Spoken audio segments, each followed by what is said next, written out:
ಈಗ ಗುರುನಮನ ಶ್ರೀಯುತ ಚಟ್ನಳ್ಳಿ ಮಹೇಶ್, ತಮಗೆಲ್ಲ ಗೊತ್ತಿದೆ, ಸಾಹಿತಿಗಳು. ಇವರು ಒಂದು 7-8 ಕೃತಿಗಳನ್ನು ರಚನೆ ಮಾಡಿದ್ದಾರೆ. ಅಂತಾರಾಷ್ಟ್ರೀಯ ವೇದಿಕೆಗಳಲ್ಲಿ ಅಕ್ಕ ಇತ್ಯಾದಿ ಸಮ್ಮೇಳನಗಳಲ್ಲಿ ಭಾಗವಹಿಸಿದ್ದಾರೆ. ಟಿ ವಿಯಲ್ಲಿ ಒಂದು ಅರ್ಥಪೂರ್ಣವಾದ ಚರ್ಚೆ ಇದನ್ನೆಲ್ಲ ಮಾಡ್ತಾರೆ. ಇದಕ್ಕೆಲ್ಲಕ್ಕಿಂತ ಹೆಚ್ಚಾಗಿ ಈಗ ಅವರು ಅಪ್ಪಟ ಕೃಷಿಕರು. ಅವರು ಗುರುನಮನವನ್ನು ಮಾಡ್ತಾರೆ.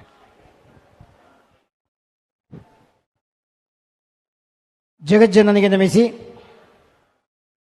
ಪರಮಪೂಜ್ಯರ ದಿವ್ಯ ಪಾದಗಳಿಗೆ ದೀರ್ಘದಂಡ ಪ್ರಣಾಮಗಳನ್ನು ಸಮರ್ಪಣೆ ಮಾಡಿ, ಇದೀಗ ತಾನೇ ಮಾತು ಮುಗಿಸಿದಂಥ ನಮ್ಮೆಲ್ಲರ ನೆಚ್ಚಿನ ನಾಯಕರಾಗಿರ್ತಕ್ಕಂಥ ದತ್ತಣ್ಣವರು ಒಂದೆರಡು ಪ್ರಸಂಗವನ್ನು ಉಲ್ಲೇಖ ಮಾಡಿದರು ಬಂಧುಗಳೇ.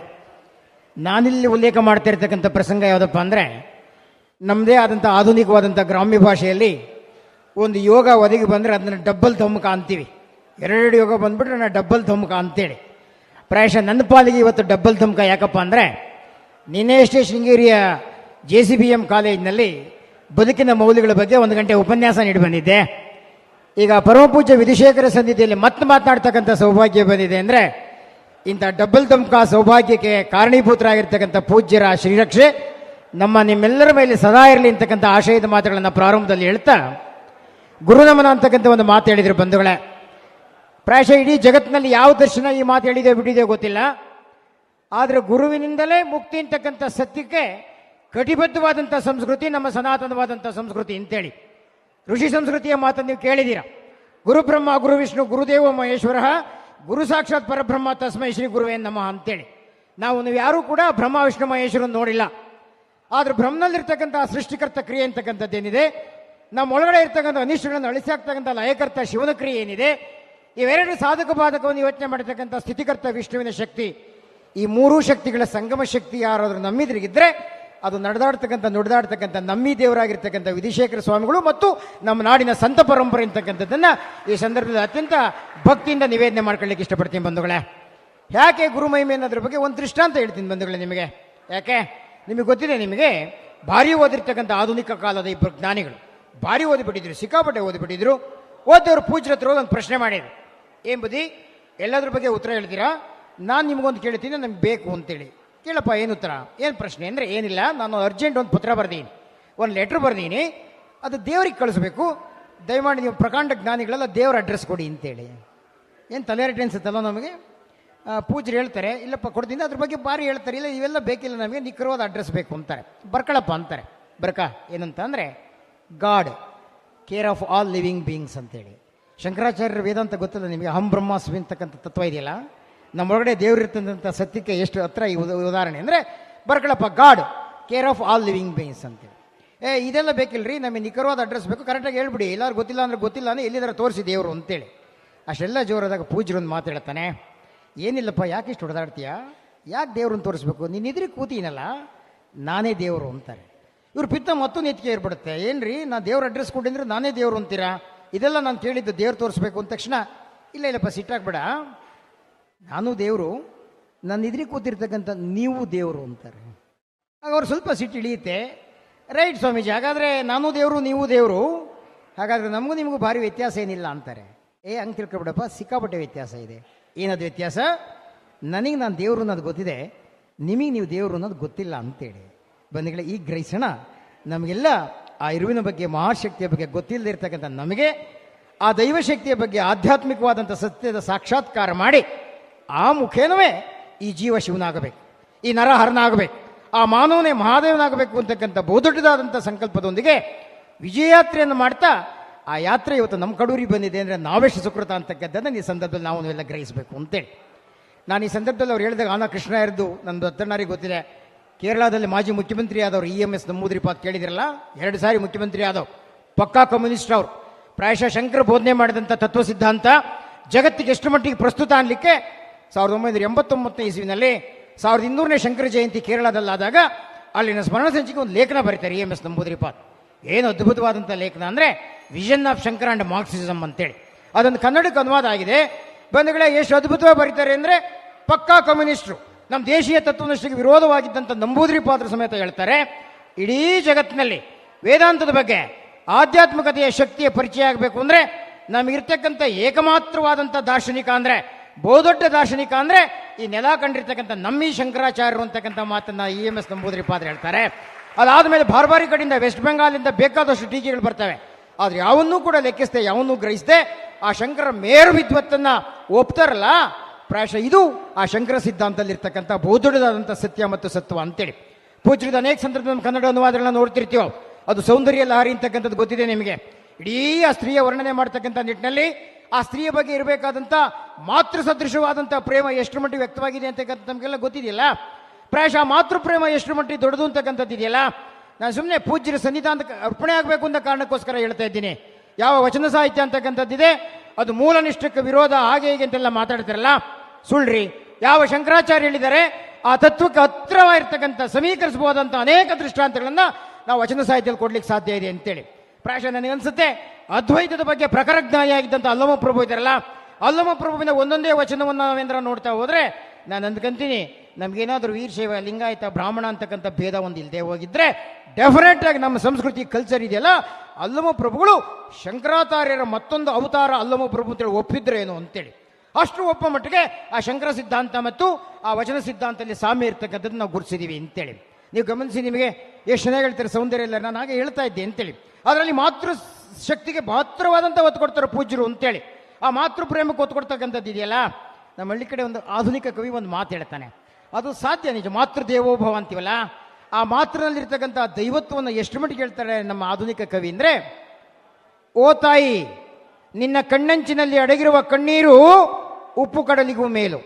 ನೀವೆಲ್ಲ ಸಮುದ್ರ ನೀರು ಕುಡಿತೀವಲ್ವಾ, ಸ್ವಲ್ಪ ಉಪ್ಪುಪ್ಪಾಗಿರುತ್ತಲ್ವಾ? ತಾಯಿ ಕಣ್ಣೀರು ಹೆಂಗಿರುತ್ತೆ, ನಿಮ್ಮ ಕಣ್ಣೀರು ಹೆಂಗಿರುತ್ತೆ? ಅದು ಸ್ವಲ್ಪ ಉಪ್ಪೇ ಅಲ್ವಾ? ಓ ತಾಯಿ ನಿನ್ನ ಕಣ್ಣಂಚಿನಲ್ಲಿ ಅಡಗಿರುವ ಕಣ್ಣೀರು ಉಪ್ಪು ಕಡಲಿಗೂ ಮೇಲು. ಓ ತಾಯಿ ನಿನ್ನ ಎದೆಯೊಳಗೆ ಅಡಗಿರುವ ಅಮೃತದ ಹಾಲು ಆ ಕ್ಷೀರಸಾಗರಕ್ಕೂ ಮೇಲು. ಓ ತಾಯಿ ನೀನು ದೇವರಿಗಿಂತ ಮೇಲು, ಏಕೆಂದರೆ ದೇವರ ಎದೆಯೊಳಗೆ ಇರುವುದೇ ಹಾಲು ಅಂತಕ್ಕಂಥ ಒಂದು ಪ್ರಶ್ನೆ ಆಗ್ತಾರೆ. ಪ್ರಾಯಶಃ ಇಂಥದ್ದೇ ಆ ತಾಯ್ತನದ ಶಕ್ತಿಯನ್ನು ಸೌಂದರ್ಯ ಲಹರಿಯಲ್ಲಿ ಆ ಸ್ತ್ರೀ ವರ್ಣನೆ ಮಾಡ್ತಾ ಇರ್ತಕ್ಕಂಥ ಸಂದರ್ಭದಲ್ಲಿ ವಿವರಣೆ ಕೊಟ್ಟಿದ್ರೆ ನನಗನ್ಸುತ್ತೆ ಇಂಥದೇ ಒಂದು ಸಿದ್ಧಾಂತ ವಚನ ಸಾಹಿತ್ಯದಲ್ಲಿ ಕರ್ಮಯೋಗಿ ಸಿದ್ದರಾಮಣ್ಣವ್ರು ಹೇಳ್ತಾರಲ್ಲ. ಏನು ಹೇಳ್ತಾರೆ? ಶಂಕರ ಹೇಳಿರ್ತಕ್ಕಂಥ ಸ್ತ್ರೀ ಪ್ರೇಮ ಇದೆಯಲ್ಲ, ಆ ಮಾತೃ ಪ್ರೇಮ ಇದೆಯಲ್ಲ, ತಾ ಮಾಡಿದ ಹೆಣ್ಣು ವಿಷ್ಣುವಿನ ಎದೆಯೇನೇರಿತ್ತು, ತಾ ಮಾಡಿದ ಹೆಣ್ಣು ಬ್ರಹ್ಮನ ನಾಲಿಗೆಯೇನೇರಿತ್ತು, ತಾ ಮಾಡಿದ ಹೆಣ್ಣು ಶಿವನ ತೊಡೆಯೇನೇರಿತ್ತು. ಅದು ಕಾರಣ ಹೆಣ್ಣು ಹೆಣ್ಣಲ್ಲ, ಹೆಣ್ಣು ರಾಕ್ಷಸಿಯಲ್ಲ, ಹೆಣ್ಣು ಸಾಕ್ಷಾತ್ ಕಪಿಲ ಸಿದ್ಧ ಮಲ್ಲಿಕಾರ್ಜುನ ನೋಡ ಅಂತೇಳಿ. ಈ ಯೋಚನೆ ಮಾಡಲಿ ಪ್ರಾಜ್ಞರು. ಶಂಕರಾಚಾರ್ಯಲ್ಲಿರ್ತಕ್ಕಂಥ ಸೌಂದರ್ಯ ಲಹರಿ ಏನಿದೆ, ಕರ್ಮಯೋಗಿ ಸಿದ್ದರಾಮಣ್ಣಲ್ಲಿರ್ತಕ್ಕಂಥ ಇದಕ್ಕೇನಾದರೂ ವ್ಯತ್ಯಾಸ ಇದೆಯಾ ಅಂತೇಳಿ ಗಮನಿಸಬೇಕಲ್ಲ ನಾವು. ಪ್ರಾಯಶಃ ಪರಮಪೂಜ್ಯ ಶಂಕರಾಚಾರ್ಯ ಸಿದ್ಧಾಂತದಲ್ಲಿ 4 ಪ್ರಮುಖವಾದಂಥ ಪ್ರಭೇದಗಳು ವಿಭಾಗಗಳು ನಿಮ್ಗೆ ಗೊತ್ತಿದೆ. ಹೇಗಿರಬೇಕು ಮನುಷ್ಯ? ಪ್ರಾರಂಭದಲ್ಲಿ ಜ್ಞಾನ, ಜ್ಞಾನದ ಜೊತೆಗೆ ವಿಜ್ಞಾನ, ವಿಜ್ಞಾನ ಜೊತೆಗೆ ಸುಜ್ಞಾನ, ಸುಜ್ಞಾನ ಆದಮೇಲೆ ಪ್ರಜ್ಞಾನ. ಈ 4 ಕೂಡ ದಶಕ ದಿಕ್ಕುಗಳಿಗೂ ಕೂಡ ಸಾರಿರ್ತಕ್ಕಂಥ ಆ ಪೂಜ್ಯರ 4 ಸಂದೇಶದಲ್ಲಿ ನಾವೀಗ ಯೋಚನೆ ಮಾಡೋಣ. ಶಂಕರಾಚಾರ್ಯ ವಿಶಿಷ್ಟ ಏನಪ್ಪ ಅಂದರೆ ಕೇವಲ ಜ್ಞಾನಿಗಳಾದರೆ ಸಾಲದು. ಆ ಜ್ಞಾನ ಏನಾಗಬೇಕು ಅಂದ್ರೆ ಅದು ವಿಜ್ಞಾನ, ವಿಶೇಷವಾದ ಜ್ಞಾನ ಇರಬೇಕು. ಅದು ಸುಜ್ಞಾನ ಅಂದರೆ ಅಳವಡಿಕೆ ಆಗಬೇಕು, ಇಂಪ್ಲಿಮೆಂಟ್ ಆಗಬೇಕು. ಅದು ಪ್ರಜ್ಞಾನ ಅಂದರೆ ಅದು ಸಮಾಜಮುಖಿಯಾಗಿರಬೇಕು, ಜನಮುಖಿಯಾಗಿರಬೇಕು ಅಂತಕ್ಕಂಥ ನಿಟ್ಟಿನಲ್ಲಿ ಜ್ಞಾನದ ಬಗ್ಗೆ ಒಂದು ಪ್ರಕಾಂಡ ತತ್ವವನ್ನೇ ಜಗತ್ತಿನೆಲ್ಲೆಡೆ ಸಾರ್ತಾರಲ್ಲ. ಇಂಥದ್ದೇ ಸತ್ಯ ಮತ್ತು ತತ್ವವನ್ನು ಅಲ್ಲಮ ಪ್ರಭುಗಳು ಹೇಳ್ತಾರಲ್ಲ. ನಮ್ಮ ವಚನ ಸಾಹಿತ್ಯದ ಭಾರಿ ಅಧ್ಯಯನಶೀಲರಾದಂಥ ಸಿದ್ಧಾರ್ಥಣ್ಣವರಿಗೆ ಗೊತ್ತಿದೆ. ಏನು ಹೇಳ್ತಾರೆ ಅಲ್ಲಮ ಪ್ರಭುಗಳು? ಈ ಭೂಮಿ ನಿನ್ನದಲ್ಲ, ಹೇಮ ನಿನ್ನದಲ್ಲ, ಕಾಮಿನಿ ನಿನ್ನವಳಲ್ಲ, ಇವು ಜಗಕ್ಕಿಕ್ಕಿದ ವಿಧಿ. ನಿನ್ನೊಡವೆ ಎಂಬುದು ಜ್ಞಾನರತ್ನ ನೋಡ, ಅಂತಿಪ್ಪ ಜ್ಞಾನರತ್ನವನ್ನು ಕೆಡಗೊಡದೆ ಅಲಂಕರಿಸಿದೆಯಾದಡೆ ನಮ್ಮ ಗುಹೇಶ್ವರ ಲಿಂಗದಲ್ಲಿ ನಿನಗಿಂತ ಸಿರಿವಂತರಿಲ್ಲ ನೋಡ ಅಂತೇಳಿ. ಪ್ರಾಯಶಃ ಶಂಕರಾಚಾರ್ಯರಿರ್ತಕ್ಕಂಥ ಆ ಜ್ಞಾನದ ಪ್ರಮುಖವಾದಂಥ ಸಾಕ್ಷಾತ್ಕಾರ ಅದು ಸುಜ್ಞಾನವಾಗಿ ಜನಮುಖಿಯಾಗಿ ಜೀವಮುಖಿಯಾಗಿದ್ದಾಗ ಮಾತ್ರ ನಿನ್ನ ಜ್ಞಾನಕ್ಕೆ ಬೆಲೆ ಅಂತಕ್ಕಂಥ ಯಾವ ವಿದ್ವತ್ತನ್ನು ಸಾರ್ತಾರೆ ಅದೇ ವಿದ್ವತ್ ಪ್ರಜ್ಞೆ ಅಲ್ಲಮ ಪ್ರಭುಗಳಲ್ಲೂ ಇದೆ ಅಂದಮೇಲೆ ಯಾವ ಸಿದ್ಧಾಂತದಲ್ಲಿ ಲೋಪ ಇರುತ್ತೆ, ಯಾವ ತತ್ವದಲ್ಲಿ ಲೋಪ ಇರುತ್ತೆ ಬಂಧುಗಳೇ? ಯಾವುದೊಂದೋ ಒಂದನ್ನು ಇಡೀಡಿಯಾಗಿ ನೋಡ್ತಕ್ಕಂಥದ್ದಲ್ಲ, ಬಿಡಿಯಾಗಿ ನೋಡೋದಲ್ಲ. ಪ್ರಾಯಶಃ ಅನೇಕ ಸಂದರ್ಭದಲ್ಲಿ ಹೇಳ್ತಾರೆ ಆ ಚಾಂಡಾಲ್ನ ದೂರ ನಿಲ್ಲು ದೂರ ನಿಲ್ಲು ಇದನ್ನು ಮಾತ್ರ ಹೇಳಿ ಟೀಕೆ ಮಾಡ್ತಕ್ಕಂಥ ಪ್ರಾಜ್ಞರಿಗೆ ನನ್ನೊಂದು ವಿನಂತಿ ಬಂಧುಗಳೇ, ಅಷ್ಟಕ್ಕೆ ನಿಲ್ಬೇಡಿ. ಅದ್ರ ಮುಂದೊಂದೇ ಹೇಳ್ತಾರೆ ಪ್ರಾಯಶಃ ನನ್ನೊಳಗೂ ಅದೇ ಆತ್ಮ, ನಿನ್ನೊಳಗೂ ಅದೇ ಆತ್ಮ ಅಂತೇಳಿ ಇಡೀ ಚಾಂಡಾಲನಿಗೆ ಶರಣಾಗತಿ ಆಗ್ತಾರಲ್ಲ. ಎಂಥ ವಿಶೇಷ ಅಲ್ವಾ? ಇದನ್ನು ಬಿಟ್ಟೇ ಬಿಡ್ತಾರೆ. ಶಂಕರಾಚಾರ್ಯರು ಬೋಧನೆ ಮಾಡಿರ್ತಕ್ಕಂಥ ಸಮಾನತೆಯ ತತ್ವವನ್ನು ಬಿಟ್ಟು ಇನ್ಯಾವುದೋ ಹಿಡಿದು ಆ ಮುಖೇನ ಮನುಷ್ಯರಲ್ಲಿ ವಿಘಟನೆಗೆ ಕಾರಣವಾಗಿರ್ತಕ್ಕಂಥ ಇವತ್ತಿನ ಜ್ಞಾನಿಗಳಲ್ಲಿ, ಇವತ್ತಿನ ಪರಮ ಪಾಂಡಿತ್ಯ ಉಳ್ಳವರಲ್ಲಿ ಇಂಥ ನಿಜವಾದಂಥ ಒಂದು ಜ್ಞಾನದ ಸಮೀಕರಣ ಅವಶ್ಯಕತೆ ಇರ್ತಕ್ಕಂಥ ಸಂದರ್ಭದಲ್ಲಿ ಪೂಜ್ಯರು ಇಲ್ಲಿ ಬಂದು ನಾನು ಅನೇಕ ಸಂದರ್ಭದಲ್ಲಿ ಬೇಕಾದಷ್ಟು ಅದು ಭಜಗೋವಿಂದಂ ಇರ್ಬೋದು ಅಥವಾ ಪುನರಪಿ ಜನನಂ ಪುನರಪಿ ಮರಣಂ ಇಂಥ ಅನೇಕ ತತ್ವಗಳನ್ನು ಯೋಚನೆ ಮಾಡ್ತಾ ಹೋಗ್ತಕ್ಕಂಥ ಸಂದರ್ಭದಲ್ಲಿ ಅನೇಕ ವಿಶಿಷ್ಟವಾದಂಥ ತತ್ವಗಳು ನಮ್ಮ ಒಳಗಡೆ ಇರ್ತವೆ. ಒಟ್ಟಾರೆಯಾಗಿ ಇಡೀ ಶಂಕರ ಸಿದ್ಧಾಂತದ ಕಟ್ಟಕಡೆಯ ಆಶಯ ಒಂದು ಲಾಜಿಕ್ ಎಂಡ್ ಅಂತ ಏನು ಹೇಳ್ತೀವಿ ಅಂದರೆ ಪ್ರಾಯಶಃ ನಮ್ಮ ಒಳಗಡೆ ಇಂಥ ಜ್ಞಾನದಿಂದ ಇಡೀ ಜಗತ್ತೇ ಶಿವಮಯವಾಗಿಬಿಡಬೇಕು ಅಂತೇಳಿ, ಈ ಜಗತ್ತಿನಲ್ಲಿ ಯಾವುದೇ ಒಂದು ವಿದ್ವೇಷಗಳು ಇರಬಾರ್ದು ಅಂತೇಳಿ ಪಕ್ಕಾ ಒಂದು ಅಹಿಂಸೆಯನ್ನು ಪ್ರತಿಪಾದನೆ ಮಾಡ್ತಕ್ಕಂಥ ಎಲ್ಲ ತತ್ವಗಳು ಏನಿದೆ, ಪ್ರಾಯಶಃ ಈ ನರ ಹರನಾಗ್ತಕ್ಕಂಥ ಪ್ರಕ್ರಿಯೆಯಲ್ಲಿ ಎಂಥ ಅದ್ಭುತವಾದಂಥ ತತ್ವವನ್ನು ಶಂಕರಾಚಾರ್ಯರು ಕೊಡ್ತಾರೆ. ಅಂಥ ತತ್ವಕ್ಕೆ ಸರಿಸಾಟಿಯಾದಂಥ ಒಂದು ವಚನ ಅಲ್ಲಮ ಪ್ರಭುವಿನ ವಚನ ಇಂಥ ಎಲ್ಲ ಬುದ್ಧಿಜೀವಿಗಳಿಗೆ ಕಣ್ಣು ತಿರ್ಸ್ಬೇಕು ಅಂತಕ್ಕಂಥ ಕಾರಣಕ್ಕೋಸ್ಕರ ಆ ವಚನವನ್ನು ಎಷ್ಟು ಶಂಕರ ಸಿದ್ಧಾಂತಕ್ಕೆ ಹತ್ರ ಇದೆ ಅನ್ನಲಿಕ್ಕೆ ನಾನು ಈ ವಚನವನ್ನು ನೀವು ಎದುರಿಗೆ ಕೋಟ್ ಮಾಡ್ತಾ ಇದ್ದೀನಿ ಬಂಧುಗಳೇ. ಇಷ್ಟೇ ಆ ವಚನ. ನಾವೇನು ಮಾಡಬೇಕು ಅಂದರೆ, ನಾವು ತೋಟ ಮಾಡ್ತೀವಿ, ಅಡಿಕೆ ತೋಟ ಮಾಡ್ತೀವಿ, ಅದಕ್ಕೆ ನೀರು ಎರಿತೀವಿ, ಸಾಕ್ತೀವೆಲ್ಲ ಸರಿ. ಆದರೆ ನಮ್ಮೊಳಗಡೆ ಒಂದು ತೋಟ ಬೆಳಿಬೇಕಲ್ಲ, ಈ ತೋಟ ಬೆಳೆದಾಗ ಮಾತ್ರ ನೀನು ಹರ ಆಗ್ತೀಯ ಅಂತೇಳಿ ಎಷ್ಟು ಚೆನ್ನಾಗಿ ಹೇಳ್ತಾರೆ ಅಂದರೆ, ತನುವ ತೋಂಟವ ಮಾಡಿ ಮನವ ಗುದ್ದಲಿ ಮಾಡಿ ಅಗೆದು ಕಳೆದನೆಯ ಭ್ರಾಂತಿನ ಬೇರ ಒಡೆದು ಸಂಸಾರವೆಂಬ ಎಂಟೆಯ ಬಗೆದು ಬಿತ್ತಿದನೆಯ ಬ್ರಹ್ಮ ಬೀಜವ ಅಖಂಡ ಮಂಡಲವೆಂಬ ಬಾವಿ ಪವನವೇ ರಾಟಾಳ ಸುಷುಮ್ನವೆಂಬ ಉದಕವನೆದ್ದಿ ಬಸವಗಳ ಇವರು ಬಂದು ಹಸಗಿಡಿ ಸೇರೆಂದು ಸಮತೆ ಸೈರಣಿ ಎಂಬ ಬೇಲಿಯನಿಕ್ಕೆ ಆವಾಗಲೂ ಜಾಗರಣೆ ಇದ್ದು ಈ ಸಸಿಯ ಸಲಹಿದೆನು ಕಾಣ ಗುಹೇಶ್ವರ ಅಂತೇಳಿ ಪ್ರಾಯಶಃ ಶಂಕರಾಚಾರ್ಯ ಹೇಳ್ತಕ್ಕಂಥ ಸಿದ್ಧಾಂತಕ್ಕೆ ಎಷ್ಟು ಹತ್ರ ಆಗಿದೆ ಅಂದರೆ, ನಾವು ಒಳಗಡೆ ಅಂತ ಸಾತ್ವಿಕವಾದಂಥ ಬೆಳೆಗಳನ್ನು ಬೆಳಿಬೇಕು. ಆ ಬೆಳೆಗಳನ್ನು ಬೆಳೆದಂಥ ಸಂದರ್ಭದಲ್ಲಿ ದನ ಹೆಂಗೆ ತಿನ್ನಕ್ಕೆ ಬರ್ತಾವಲ್ಲ ಪೈರನ್ನ, ಹಂಗೆ ಪಂಚೇಂದ್ರಿಯಗಳು ಅಂತಕ್ಕಂಥ ದನ ತಿನ್ನಕ್ಕೆ ಬರ್ತವೆ. ಆಗ ನೀನೇನು ಮಾಡಬೇಕು, ಸಮತೆ ಸೈರಣಿ ಎಂಬ ಬೇಲಿಯ ನಿಕ್ಕಿ ಆವಾಗಲೂ ಜಾಗರಣೆ ಇದ್ದು ಸದಾ ಎಚ್ಚರದಿಂದ ಇರಬೇಕು, ಸದಾ ಜಾಗೃತೆಯಿಂದ ಇದ್ದು ಈ ಸಸಿಯ ಸದಾ ಇದೀನಿ ಅಂತ ಹೇಳ್ತಾರಲ್ಲ, ಹಂಗೆ ನಮ್ಮಂಥ ನಿಮ್ಮಂಥ ಎಲ್ಲ ಎಳೆಯ ಸಸಿಗಳನ್ನು ಕೂಡ ಪರಮಪೂಜ್ಯರ ಪ್ರಕಾಂಡವಾದಂಥ ಜ್ಞಾನದಿಂದ ಉಲ್ಲಾಸದ ಬೆಳೆಗಳನ್ನಾಗಿ ಮೌಲಿಕವಾದಂಥ ಬೆಳೆಗಳನ್ನಾಗಿ ಮಾಡ್ತಕ್ಕಂಥ ನಿಟ್ಟಿನಲ್ಲಿ ಪೂಜ್ಯರು ಇಡೀ ವಿಶ್ವ ಪರ್ಯಟನೆ ಮಾಡ್ತಾ ಯಾತ್ರೆ ಮಾಡ್ತಾ ಎಷ್ಟು ಅದ್ಭುತ ಅಂದರೆ, ನಾನೊಂದು 4-5 ಸಾಲುಗಳನ್ನು ಅಷ್ಟೇ ಹೇಳಿ ನಾನು ಮಾತು ಮುಗಿಸ್ತೇನೆ ಬಂಧುಗಳೇ. ನಮಗೂ ನಿಮಗೂ ಪಾಠ ಮಾಡ್ತಾರೆ ಮಾಸ್ಟರ್ಗಳು ಅಂದರೆ ಏನು, ಶಿಕ್ಷಕರು ಅಂದರೆ, ಶಿಕ್ಷಕರು ಅಂತಕ್ಕಂಥವರು ಅಕ್ಷರ ಬದುಕಿಗೆ ನಾಂದಿ ಆಡ್ತಾರೆ, ಆದ್ರೆ ಪೂಜ್ಯರಾಗಿರ್ತಕ್ಕಂಥವ್ರು ಅಕ್ಷಯ ಬದುಕಿಗೆ ನಮಗೆ ನಾಂದಿ ಆಡ್ತಾರೆ ಅಂತೇಳಿ. ಬಂಧುಗಳೇ, ನಮ್ಮ ಶಿಕ್ಷಕರಾಗಿರ್ತಕ್ಕಂಥವ್ರು ನಾವು ಶಾಲೆಯಲ್ಲಿ ಪಾಠ ಮಾಡಬೇಕಾದ್ರೆ ಸಾಮ ದಾನ ಭೇದ ದಂಡ ಪ್ರಯೋಗ ಮಾಡ್ತಾರೆ, ಆದರೆ ಪೂಜ್ಯರಾದವರು ಜ್ಞಾನ ದಾನ ಭೇದ ಬ್ರಹ್ಮಾಂಡದ ಬಗ್ಗೆ ನಮಗೆ ಪಾಠ ಮಾಡ್ತಾರೆ ಅಂತೇಳಿ. ಪ್ರಾಯಶಃ ಶಾಲೆಯಲ್ಲಿ ಶಿಕ್ಷಕರಾದವರು ಸೌಂಡ್ ಥೆರಪಿ ಬಗ್ಗೆ ಹೇಳ್ತಾರೆ, ಆದರೆ ಪೂಜ್ಯರು ಮೈಂಡ್ ಥೆರಪಿ ಬಗ್ಗೆ ನಮ್ಮನ್ನು ಜಾಗೃತಗೊಳಿಸ್ತಾರೆ ಅಂತೇಳಿ.